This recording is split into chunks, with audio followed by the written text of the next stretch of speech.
Warahmatullahi wabarakatuh. Jemaah salat Jumat rahimakumullah, izinkan kami membacakan laporan keuangan dari tanggal 23 bulan 8 tahun 2024 sampai dengan tanggal 30 bulan 8 tahun 2024. Yang pertama, pemasukan senilai Rp3.775.000, pengeluaran Rp1.100.000, saldo Rp2.675.000. Ketua DKM Burhanuddin. Ma'asyiral hadirin jamaah rahimakumullah. Pada kesempatan khutbah kali ini, khatib akan menyampaikan tausiah, nasihat mengenai 4 strategi iblis untuk menjerumuskan manusia. Ma'asyiral hadirin jamaah rahimakumullah. Iblis oleh Allah Subhanahu wa taala telah divonis menjadi penduduk neraka. Iblis menjadi penduduk neraka gara-gara iblis merasa dirinya lebih hebat dibanding dengan Nabi Adam. Ketika Allah Subhanahu wa taala memerintahkan kepada seluruh malaikat untuk menghormat kepada Nabi Adam, usjudu li Adama. Allah memerintahkan malaikat untuk sujud kepada Nabi Adam, tetapi aba wastakbar. Iblis menolak untuk bersujud karena merasa bahwa dirinya lebih baik dari Adam. Ana khairum minhu, khalaqtani min nar. Bahwa kata iblis, saya lebih baik dari Adam. Saya dibuat dari api, Adam dari tanah. Jauh panggang dari api kalau saya harus bersujud kepada Nabi Adam. Ma'asyiral hadirin jamaah rahimakumullah.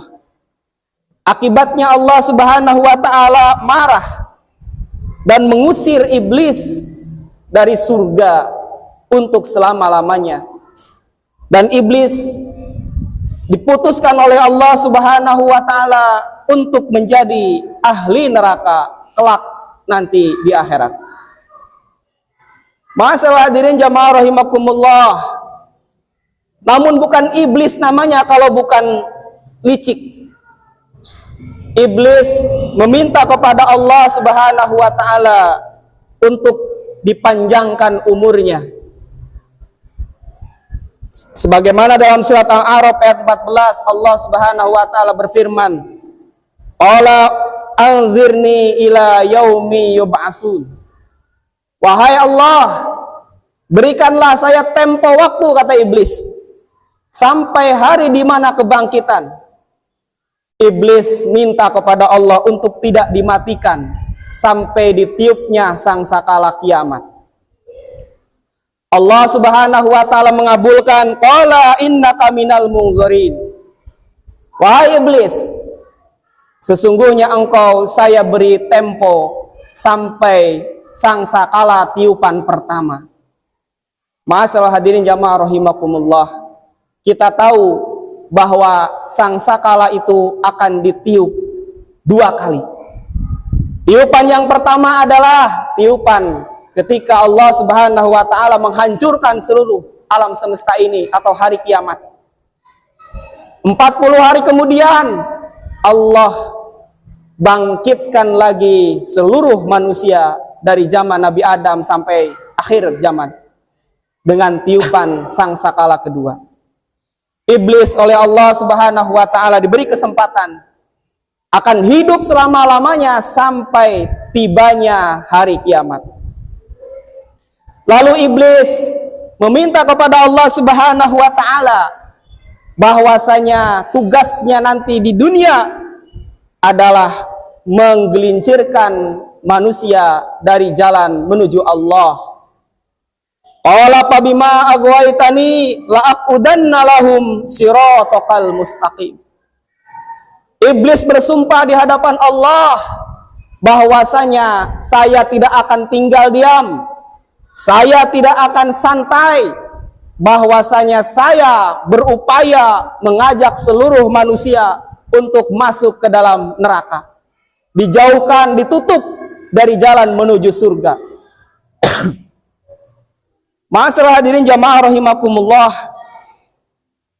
itulah janji iblis, bahwa iblis tidak mau masuk neraka sendirian. Iblis ingin bahwa dia punya pengikut, dan pengikutnya adalah keturunan-keturunan anak-anak Adam, yaitu kita semua. Ma'asyiral hadirin jamaah rahimakumullah, kita semua ini adalah objekannya iblis, yang akan diajak oleh iblis untuk hidup bersama-sama kekal di dalam neraka. Nauzubillahi min dzalik. Ma'asyiral hadirin rahimakumullah, tentu saja kita kalau orang-orang yang waras akalnya dan beriman, kita tidak mau menjadi pengikut-pengikut iblis. Karena kita tahu bahwa Allah Subhanahu wa taala telah memberikan informasi kepada kita bahwa iblis ajakannya mengajak kita menuju kepada neraka. Sebagaimana firman Allah dalam suratul Yasin, alam ahad ilaikum ya bani adam alla ta'budu syaitan innahu lakum aduwwum mubin wa anibuduni hada siratal mustaqim wa laqad adalla minkum zibillan katsira afalam takunu taqilun hadihi jahannamul lati kuntum tu'adu. Ma'asyiral hadirin jamaah rahimakumullah, dalam surat Yasin Allah Subhanahu wa taala sudah memberitahu, hai manusia, jangan engkau mau ikut kepada iblis. Jangan engkau mau ikut kepada iblis, karena iblis sesungguhnya adalah musuhmu yang nyata. Tetapi kata Allah Subhanahu wa taala, mayoritas manusia justru banyak yang menjadi pengikut-pengikut iblis atau setan. Dan akibatnya akan masuk ke dalam nerakanya Allah nanti di yaumil qiyamah. Nauzubillahi min dzalik. Maka dari itu ma'asyiral hadirin, hati-hatilah dengan ajakan iblis. Ada 4 pintu, ada 4 strategi di mana iblis akan menggelincirkan manusia. Pintu yang pertama atau strategi yang pertama adalah summa la'atiyannahum min baini aydihim. Iblis akan menggoda manusia dengan cara melupakan akhirat. Ma'asyiral hadirin jamaah rahimakumullah, akhirat di dalam Al-Quran sudah dijelaskan adalah khairum, sesuatu yang lebih baik, minal ula, daripada dunia. Kehidupan akhirat, kehidupan yang kekal, di mana manusia ketika berpikir tentang akhirat, maka dia harus mempersiapkan diri sebaik-baiknya, supaya kelak di akhirat nanti dia memiliki timbangan amal yang berat, supaya dia ketika menyeberang di siratal mustaqim bisa sampai ke surga. Namun iblis mencoba mengelabui manusia supaya manusia tidak ingat kepada akhirat. Ma'asyiral hadirin jamaah rahimakumullah, bagaimana caranya iblis supaya kita lupa kepada akhirat? Maka strategi yang kedua oleh iblis dipakai, wa min khalfihim, kita semua digoda untuk hanya ingat dan sibuk akan dunia. Ma'asyiral hadirin jamaah rahimakumullah, iblis menggunakan perangkapnya supaya kita lupa kepada akhirat dengan cara kita dilalaikan dengan dunia. Iblis mengatakan bahwa, wahai manusia, bahwa kehidupan dunia adalah kehidupan engkau yang sesungguhnya. Maka nikmatilah dunia dengan engkau menghalalkan segala macam cara.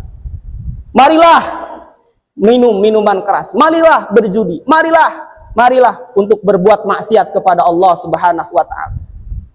Ma'asyiral hadirin rahimakumullah, ketika ingat kita kepada akhirat, iblis membelokkan bahwa Mangpang mumpung engkau hidup di dunia, kapan lagi engkau bersenang-senang?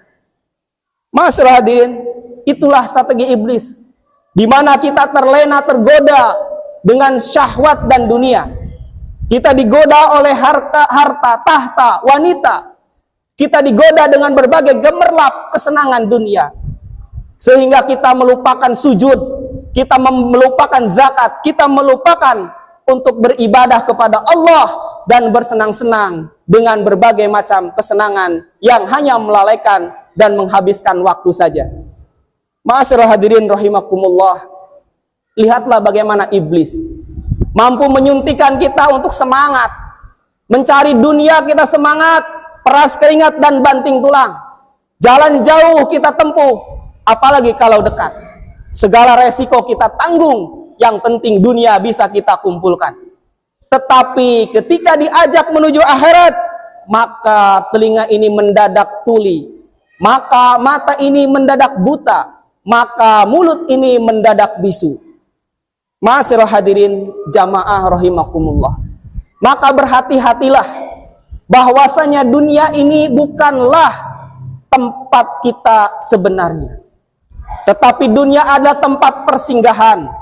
Kita hari ini berbekal untuk kehidupan kita di akhirat, sehingga apalah daya dan apalah guna ketika kita mengumpulkan banyak dunia tapi tidak membantu sedikit pun untuk kemakmuran dan kebahagiaan akhirat. Nauzubillahi min dzalik. Maka gunakanlah waktu, harta, tenaga dan apapun yang dikaruniakan Allah untuk kepentingan akhirat kita. Jangan hanya semata untuk kepentingan dan kesenangan sesaat di dunia saja. Masalah hadirin rahimakumullah, yang ketiga, setan akan menggelincirkan manusia dengan menggoda an aimanihim, supaya kita membenci segala sesuatu kewajiban yang datang dari Allah. Masalah hadirin jamaah rahimakumullah, fakta yang mungkin sesuatu yang sangat ironis, di mana kita mampu untuk mengangkat beban. Barangkali ada orang yang bekerja di pasar, memanggul sayur puluhan kilo, memikul buah mungkin berkintal-kintal, tapi untuk membuka kelopak matanya yang mungkin hanya beratnya berapa gram, kita tidak mampu. Untuk membuka matanya sholat subuh, dia dilelapkan. Nauzubillahi min dzalik. Maka inilah tipu daya si iblis atau setan. Dia membuat kita benci kepada kewajiban, atau minimalnya malas untuk mengerjakan kewajiban. Tetapi kalau untuk kepentingan dunianya, semangat luar biasa. Apalagi iblis bukan hanya menggoda manusia hal-hal yang biasa. Keinginan iblis adalah bahkan kita mencari dunia dengan cara-cara yang dilarang, dengan cara-cara yang haram. Masalah hadirin rahimakumullah, iblis berupaya kita untuk membenci kepada hal-hal yang wajib, kepada sholat 5 waktu kurang senang, kepada puasa tidak hobi, apalagi kepada kewajiban-kewajiban yang meneteskan darah, dianggapnya itu perbuatan yang sungguh sangat keterlaluan. Masalah hadirin jamaah rahimakumullah, marilah kita sama-sama menyadari bahwa justru pelaksanaan akan kewajiban, melaksanakan ibadah kepada Allah, inilah satu jalan keselamatan. Tapi ketika manusia dibutakan oleh iblis, apa yang baik menurut Allah menjadi buruk menurut kita. Yang keempat, ma'asyiral hadirin rahimakumullah, iblis menggoda manusia, menggelincirkan manusia dengan cara menyukai sesuatu yang haram. Iblis memoles perkara yang dilarang oleh Allah menjadi indah dan bagus. Ma'asyiral hadirin rahimakumullah, maka banyak sekali hal-hal yang haram tidak dianggap haram. Perkara yang terlarang tidak dianggap terlarang. Semua biasa-biasa saja, bahkan bisa dianggap indah. Ma'asyiral hadirin rahimakumullah, maka kita lihat hari ini pengindahan bahasa. Ketika pelacuran diganti kata PSK. Ketika perjudian diganti dengan kata permainan. Ketika riba diganti dengan perdagangan. Semua hal-hal yang negatif dihaluskan bahasanya sehingga kita semua menjadi tergelincir dan menganggapnya biasa. Ma'asyiral hadirin jamaah rahimakumullah, marilah kita sama-sama mewaspadai 4 pintu tipu daya iblis supaya kita bisa selamat. Maka salah satu jalan keselamatannya adalah marilah kita sama-sama untuk kembali memperkuat iman dan ketakwaan kepada Allah. Yang kedua, mendekati para alimul ulama, minta petunjuk supaya tetap pada jalan yang lurus. Dan yang ketiga, marilah kita sama-sama untuk memakmurkan rumah-rumah Allah, masjid-masjid Allah, supaya kita tetap dalam naungan perlindungan Allah Subhanahu wa Ta'ala. Kesimpulannya, ma'asyiral hadirin, 4 tipu daya iblis. Yang pertama adalah iblis akan berupaya membuat manusia buta akan kehidupan akhirat, merasa bahwa kehidupan hanya di dunia saja. Yang kedua, iblis akan mengikat hati manusia akan kesenangan dunia, bahwa kesenangan dunia ini adalah tujuan terakhir manusia.